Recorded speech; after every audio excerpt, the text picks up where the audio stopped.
کہ یہ دور بڑا عجیب دور آ گیا ہے. یہ ڈیجیٹل دور جو ہے نا، یہ فیس بک کا، انسٹاگرام کا، یوٹیوب کا، ٹک ٹاک کا، یہ بڑا عجیب دور ہے. اس وقت مجھے ایسے لگتا ہے کہ یہ 60-70 سال سے پہلے تو آخرت کا کسی کو شاید ہوش ہی نہیں ہوتا.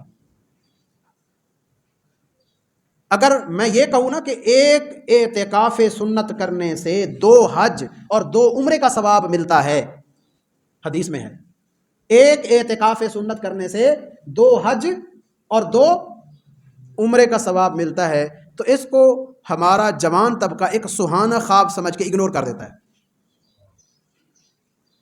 اس کو اتنی خوشی اس سے نہیں ہوتی جتنی خوشی اس کو اپنی تصویر فیس بک پر پوسٹ کرنے کے بعد 200-400 لائک مل جائیں تو اس پر ہوتی ہے. یقین جانے ایسا ہی ہے. 200-400 ان کو جو لائکس مل جاتے ہیں نا، اس پر ان کو جتنی خوشی ہوتی ہے،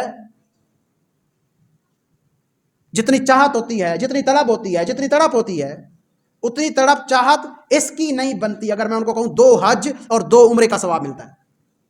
کیوں؟ وجہ کیا ہے؟ مادیت پرستی نے ہمارے دلوں کو اتنا اتنا اتنا زنگ آلود کر دیا ہے. اب آخرت تو جیسے بالکل ہمارے دل و دماغ سے اوجھل ہو گئی ہے، جیسے آنی ہی نہیں ہے. موت ہمیں یاد ہی نہیں ہے، اللہ کی حضوری یاد ہی نہیں ہے، جیسے ہم نے مرنا ہی نہیں ہے، جیسے آخرت میں ہمیں یہ ثواب ملنا ہی نہیں ہے، یہ کوئی بیکار چیز ہے. جیسے ایک دور تھا جب لوگوں کو کہا جاتا تھا نا کہ بھائی ایک نیکی کرو تو 10 نیکیوں کا ثواب ملتا ہے، تو وہ ایک نیکی کے لیے بڑا جذبہ لے کے آتے تھے کہ بھائی ایک کے بدلے 10 نیکیاں. بڑا جذبہ ہوتا تھا. کیوں؟ ایمان مضبوط تھا، مادیت پرستی نہیں تھی، آخرت پر بھروسہ تھا، آخرت پر یقین تھا، آخرت کی تیاری کا جذبہ تھا.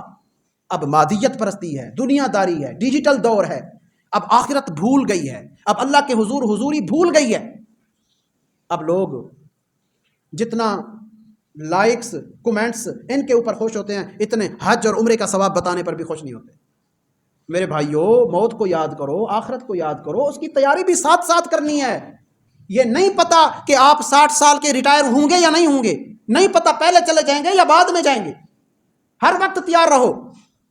اس لیے ایسے مواقع جب ملیں تو ان کو غنیمت جان کے اپناؤ، چھوڑو نہیں.